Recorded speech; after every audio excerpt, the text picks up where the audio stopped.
بسم الله الرحمن الرحيم. الحمد لله رب العالمين، الرحمن الرحيم، مالك يوم الدين. إياك نعبد وإياك نستعين. اهدنا الصراط المستقيم، صراط الذين أنعمت عليهم غير المغضوب عليهم ولا الضالين.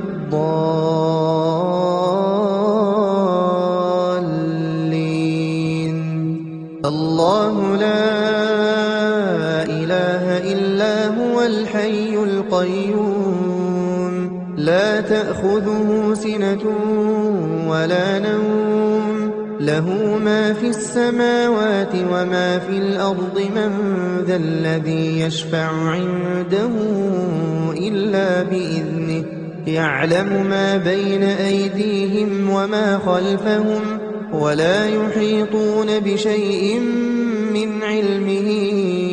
إلا بما شاء. وسع كرسيه السماوات والأرض ولا يئوده حفظهما، وهو العلي العظيم. آمن الرسول بما أنزل إليه من ربه والمؤمنون، كل آمن بالله وملائكته وكتبه ورسله، لا نفرق بين أحد من رسله، وقالوا سمعنا وأطعنا غفرانك ربنا وإليك المصير. لا يكلف الله نفسا إلا وسعها، لها ما كسبت وعليها ما اكتسبت. ربنا لا تؤاخذنا إن نسينا أو أخطأنا، ربنا ولا تحمل علينا إصرا كما حملته على الذين من قبلنا، ربنا ولا تحملنا ما لا طاقة لنا به، واعف عنا واغفر لنا وارحمنا، أنت مولانا فانصرنا على القوم الكافرين.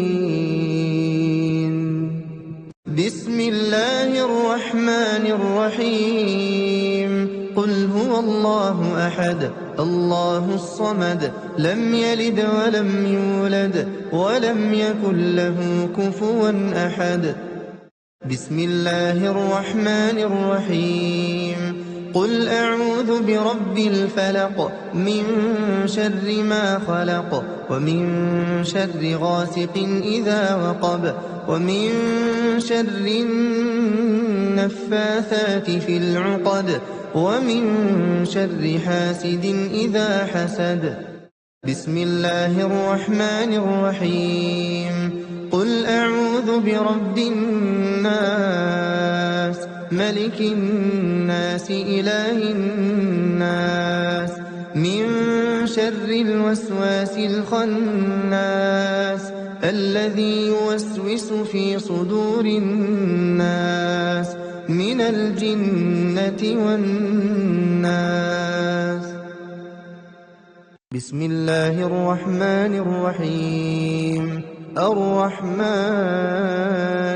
علم القرآن، خلق الإنسان، علمه البيان. الشمس والقمر بحسبان، والنجم والشجر يسجدان، والسماء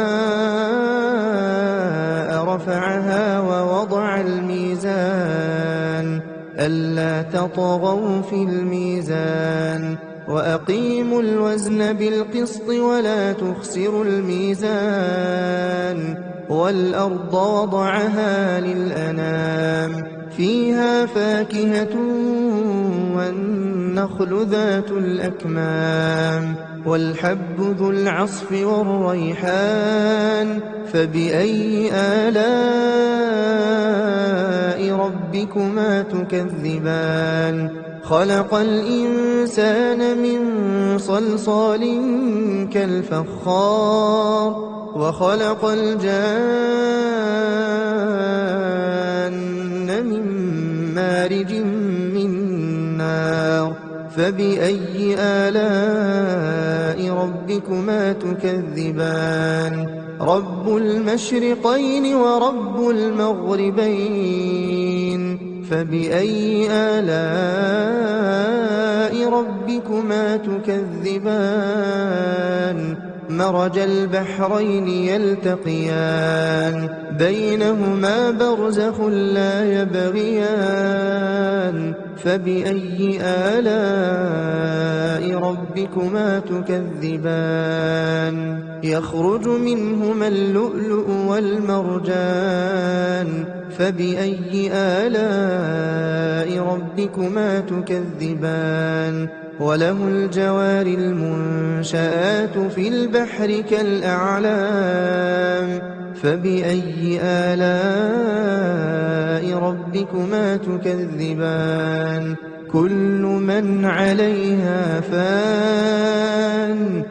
من عليها فان ويبقى وجه ربك ذو الجلال والإكرام فبأي آلاء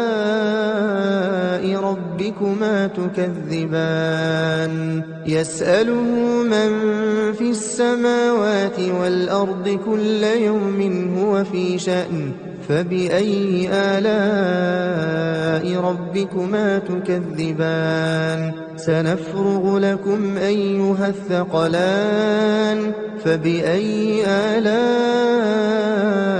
ربكما تكذبان يا معشر الجن والإنس إن استطعتم أن تنفذوا من أقطار السماوات والأرض فانفذوا لا تنفذون إلا بسلطان فبأي آلاء ربكما تكذبان يرسل عليكما شواظ من نار ونحاس فلا تنتصران فبأي آلاء ربكما تكذبان فإذا انشقت السماء فكانت وردة كالدهان فبأي آلاء ربكما تكذبان فيومئذ لا يسأل عن ذنبه إنس ولا جان فبأي آلاء ربكما تكذبان يعرف المجرمون بسيماهم فيؤخذ بالنواصي والأقدام فبأي آلاء ربكما تكذبان هذه جهنم التي يكذب بها المجرمون يطوفون بينها وبين حميم آن فبأي آلاء ربكما تكذبان ولمن خاف مقام ربه جنتان فبأي آلاء ربكما تكذبان ذواتا أفنان فبأي آلاء ربكما تكذبان فيهما عينان تجريان فبأي آلاء ربكما تكذبان فيهما من كل فاكهة زوجان فبأي آلاء ربكما تكذبان متكئين على فرش بطائنها من استبرق وجنى الجنتين دان فبأي آلاء ربكما تكذبان فيهن قاصرات الطرف لم يطمثهن إنس قبلهم ولا جان فبأي آلاء ربكما تكذبان كأنهن الياقوت والمرجان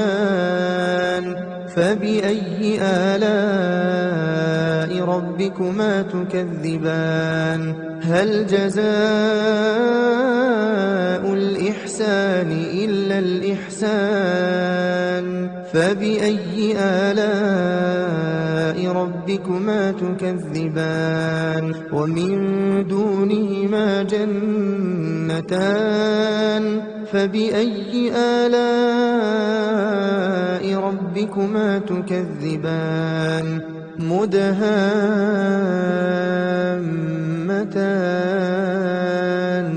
فبأي آلاء ربكما تكذبان فيهما عينان نضاختان فبأي آلاء ربكما تكذبان فيهما فاكهة ونخل ورمان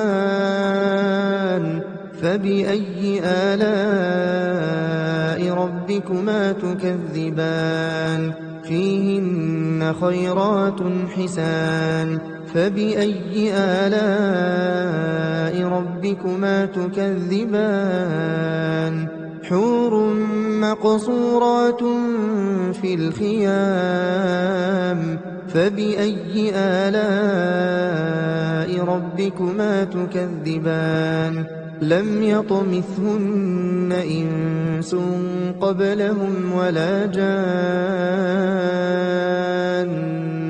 فبأي آلاء ربكما تكذبان متكئين على رفرف خضر وعبقري حسان فبأي آلاء ربكما تكذبان تبارك اسم ربك ذي الجلال والإكرام بسم الله الرحمن الرحيم تبارك الذي بيده الملك وهو على كل شيء قدير الذي خلق الموت والحياة ليبلوكم أيكم أحسن عملا وهو العزيز الغفور الذي خلق 7 سماوات طباقا ما ترى في خلق الرحمن من تفاوت فارجع البصر هل ترى من فطور ثم ارجع البصر كرتين ينقلب إليك البصر خاسئا وهو حسير ولقد زينا السماء الدنيا بمصابيح وجعلناها رجوما للشياطين وأعتدنا لهم عذاب السعير وللذين كفروا بربهم عذاب جهنم وبئس المصير إذا ألقوا فيها سمعوا لها شهيقا وهي تفور تكاد تميز من الغيظ كلما ألقي فيها فوج سألهم خزنتها ألم يأتكم نذير قالوا بلى قد جاءنا نذير فكذبنا وقلنا ما نزل الله من شيء إن أنتم إلا في ضلال كبير وقالوا لو كنا نسمع أو نعقل ما كنا في أصحاب السعير فاعترفوا بذنبهم بهم فسحقا لأصحاب السعير إن الذين يخشون ربهم بالغيب لهم مغفرة وأجر كبير وأسروا قولكم أو اجهروا به إنه عليم بذات الصدور ألا يعلم من خلق وهو اللطيف الخبير هو الذي جعل لكم الأرض ذلولا فامشوا في مناكبها وكلوا من رزقه وإليه النشور أأمنتم من في السماء أن يخسف بكم الأرض فإذا هي تمور أم أمنتم من في السماء أن يرسل عليكم حاصبا فستعلمون كيف نذير ولقد كذب الذين من قبلهم فكيف كان نكير أولم يروا إلى الطير فوقهم صافات ويقبضن ما يمسكهن إلا الرحمن إنه بكل شيء بصير أمن هذا الذي هو جند لكم ينصركم من دون الرحمن إن الكافرون إلا في غرور أمن هذا الذي يرزقكم إن أمسك رزقه بل لجوا في عتو ونفور أفمن يمشي مكبا على وجهه أهدى أمن يمشي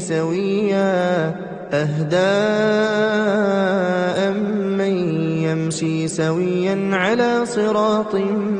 مستقيم قل هو الذي أنشأكم وجعل لكم السمع والأبصار والأفئدة قليلا ما تشكرون قل هو الذي ذرأكم في الأرض وإليه تحشرون ويقولون متى هذا الوعد إن كنتم صادقين قل إنما العلم عند الله وإنما أنا نذير مبين فلما رأوه زلفة سيئت وجوه الذين كفروا وقيل هذا الذي كنتم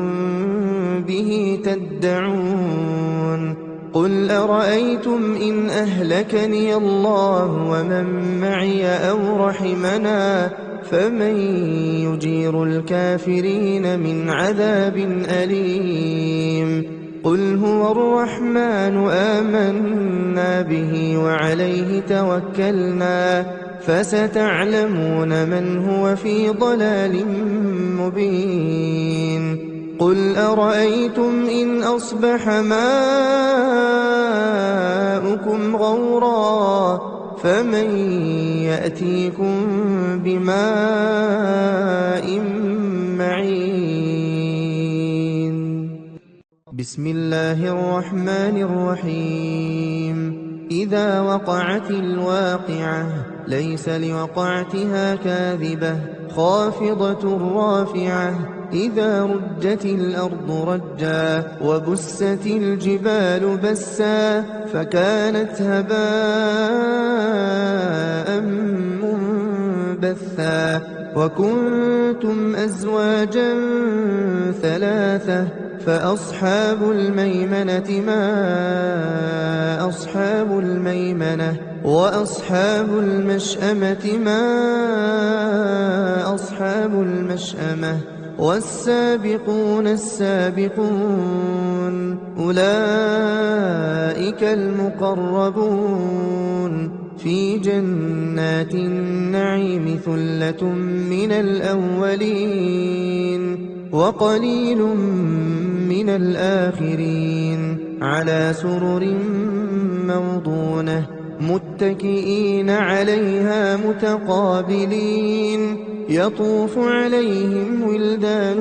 مخلدون بأكواب وأباريق وكأس من معين لا يصدعون عنها ولا ينزفون وفاكهة مما يتخيرون ولحم طير مما يشتهون وحور عين كأمثال اللؤلؤ المكنون جزاء بما كانوا يعملون لا يسمعون فيها لغوا ولا تأثيما إلا قيلا سلاما سلاما وأصحاب اليمين ما أصحاب اليمين في سدر مخضود وطلح منضود وظل ممدود وماء مسكوب وفاكهة كثيرة لا مقطوعة ولا ممنوعة وفرش مرفوعة إنا أنشأناهن إنشاء فجعلناهن أبكارا عربا أترابا لأصحاب اليمين ثلة من الأولين وثلة من الآخرين وأصحاب الشمال ما أصحاب الشمال في سموم وحميم وظل من يحموم لا بارد ولا كريم إنهم كانوا قبل ذلك مترفين وكانوا يصرون على الحنث العظيم وكانوا يقولون أئذا متنا وكنا ترابا وعظاما أئنا لمبعوثون أو آباؤنا الأولون قل إن الأولين والآخرين لمجموعون إلى ميقات يوم معلوم ثم إنكم أيها الضالون المكذبون لآكلون من شجر من زقوم فمالئون منها البطون فشاربون عليه من الحميم فشاربون شرب الهيم هذا نزلهم يوم الدين نحن خلقناكم فلولا تصدقون أفرأيتم ما تمنون أأنتم تخلقونه أم نحن الخالقون نحن قدرنا بينكم الموت وما نحن بمسبوقين على أن نبدل أمثالكم وننشئكم فيما لا تعلمون ولقد علمتم النشأة الأولى فلولا تذكرون أفرأيتم ما تحرثون أأنتم تزرعونه أم نحن الزارعون لو نشاء لجعلناه حطاما فظلتم تفكهون إنا لمغرمون بل نحن محرومون أفرأيتم الماء الذي تشربون أأنتم أنزلتموه من المزن أم نحن المنزلون لو نشاء جعلناه أجاجا فلولا تشكرون أفرأيتم النار التي تورون أأنتم أنشأتم شجرتها أم نحن المنشئون نحن جعلناها تذكرة ومتاعا للمقوين فسبح باسم ربك العظيم فلا أقسم بمواقع النجوم وإنه لقسم لو تعلمون عظيم إنه لقرآن كريم في كتاب مكنون لا يمسه إلا المطهرون تنزيل من رب العالمين أفبهذا الحديث أنتم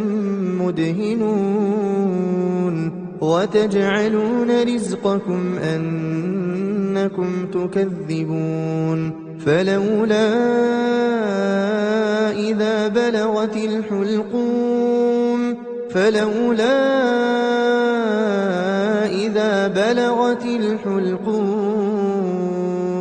وأنتم حينئذ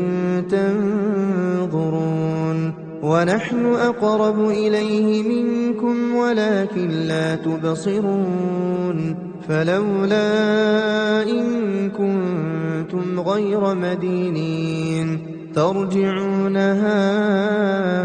إن كنتم صادقين فأما إن كان من المقربين فروح وريحان وجنة نعيم وأما إن كان من أصحاب اليمين فسلام لك من أصحاب اليمين وأما إن كان من المكذبين الضالين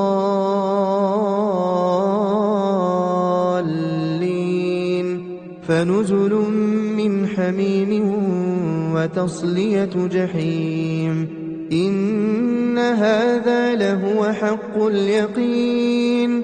فسبح باسم ربك العظيم بسم الله الرحمن الرحيم ياسين والقرآن الحكيم إنك لمن المرسلين على صراط مستقيم تنزيل العزيز الرحيم لتنذر قوما ما أنذر آباؤهم فهم غافلون لقد حق القول على أكثرهم فهم لا يؤمنون إنا جعلنا في أعناقهم أغلالا فهي إلى الأذقان فهم مقمحون وجعلنا من بين أيديهم سدا ومن خلفهم سدا فأغشيناهم فهم لا يبصرون وسواء عليهم أأنذرتهم أم لم تنذرهم لا يؤمنون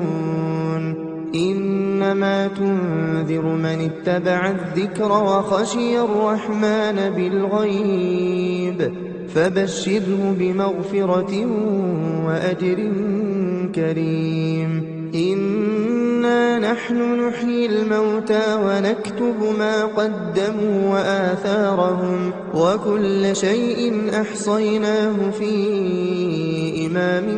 مبين واضرب لهم مثلا أصحاب القرية إذ جاءها المرسلون إذ أرسلنا إليهم اثنين فكذبوهما فعززنا بثالث فقالوا إنا إليكم مرسلون قالوا ما أنتم إلا بشر مثلنا وما أنزل الرحمن من شيء إن أنتم إلا تكذبون قالوا ربنا يعلم إنا إليكم لمرسلون وما علينا إلا البلاغ المبين قالوا إنا تطيرنا بكم لئن لم تنتهوا لنرجمنكم وليمسنكم منا عذاب أليم قالوا طائركم معكم أئن ذكرتم بل أنتم قوم مسرفون وجاء من أقصى المدينة رجل يسعى قال يا قوم اتبعوا المرسلين اتبعوا من لا يسألكم أجرا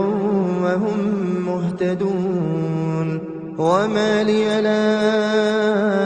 أعبد الذي فطرني وإليه ترجعون أأتخذ من دونه آلهة إن يردني الرحمن بضر لا تغن عني شفاعتهم شيئا ولا ينقذون إني إذا لفي ضلال مبين إني آمنت بربكم فاسمعون قيل ادخل الجنة قال يا ليت قومي يعلمون بما غفر لي ربي وجعلني من المكرمين وما أنزلنا على قومه من بعده من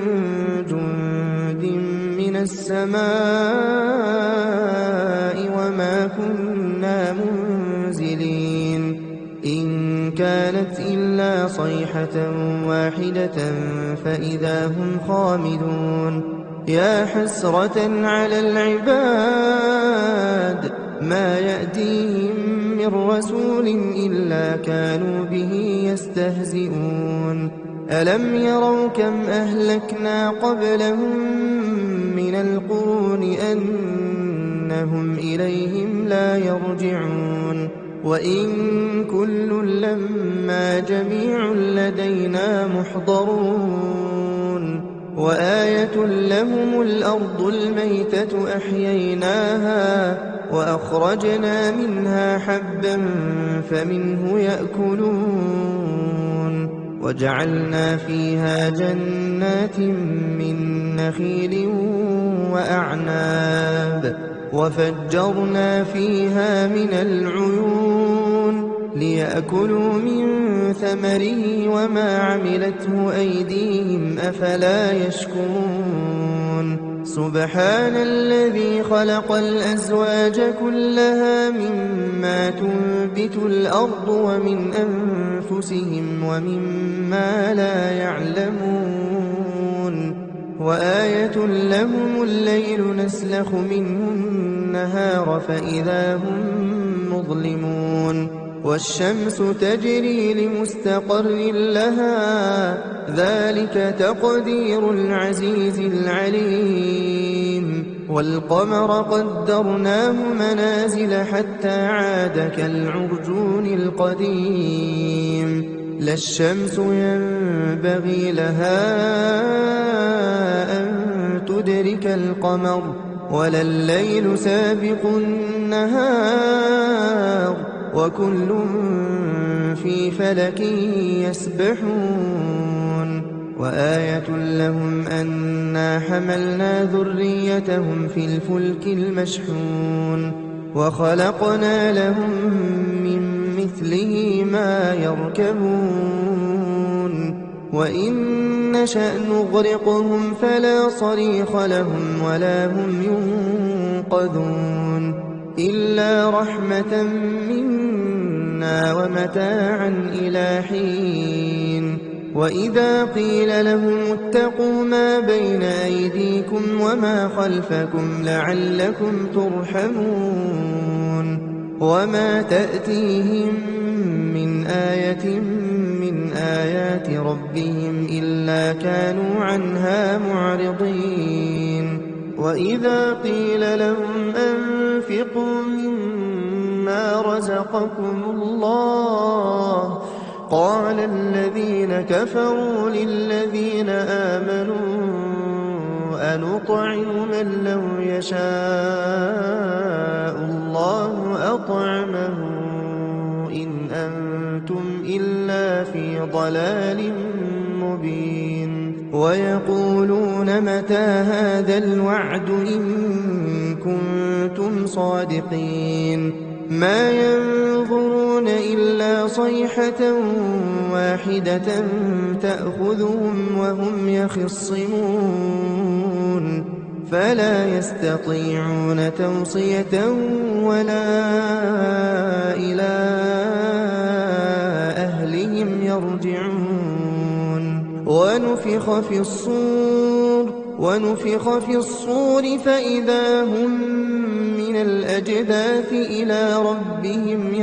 ينسلون قالوا يا ويلنا من بعثنا من مرقدنا هذا ما وعد الرحمن وصدق المرسلون إن كانت إلا صيحة واحدة فإذا هم جميع لدينا محضرون فاليوم لا تظلم نفس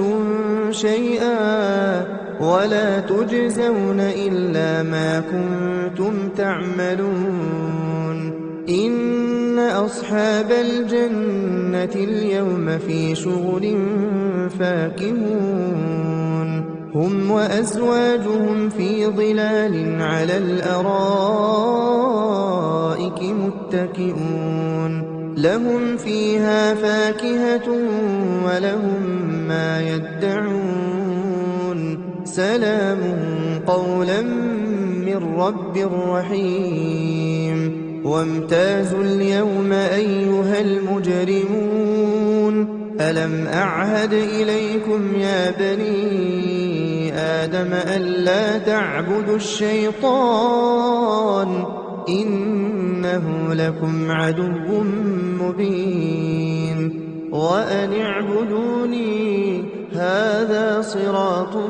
مستقيم ولقد أضل منكم جبلا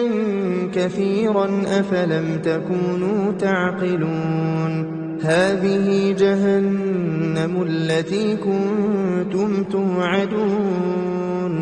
اصلوها اليوم بما كنتم تكفرون اليوم نختم على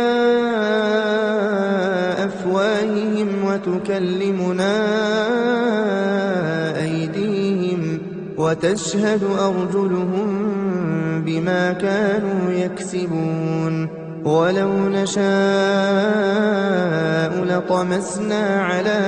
أعينهم فاستبقوا الصراط فأنى يبصرون ولو نشاء لمسخناهم على مكانتهم فما استطاعوا مضيا ولا يرجعون ومن نعمره ننكسه في الخلق أفلا يعقلون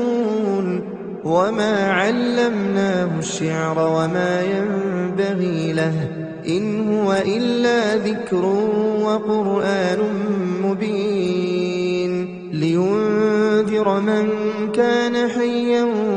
ويحق القول على الكافرين أولم يروا أنا خلقنا لهم مما عملت أيدينا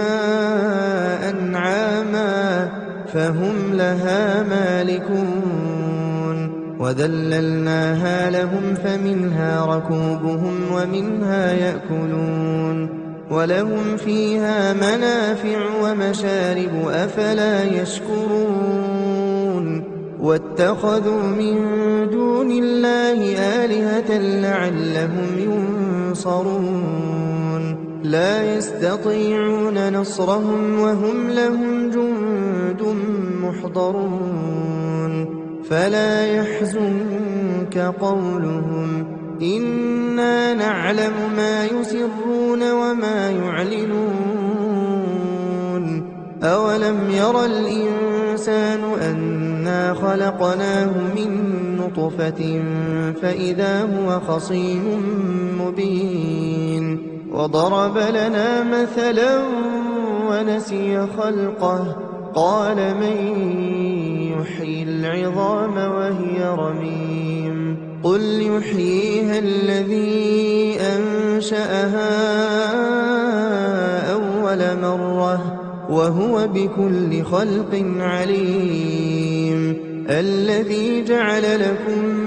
من الشجر الأخضر نارا فإذا أنتم منه توقدون أوليس الذي خلق السماوات والأرض بقادر على أن يخلق مثلهم بلى وهو الخلاق العليم إنما أمره إذا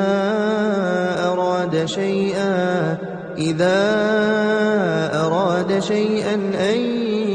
يقول له كن فيكون فسبحان الذي بيده ملكوت كل شيء وإليه ترجعون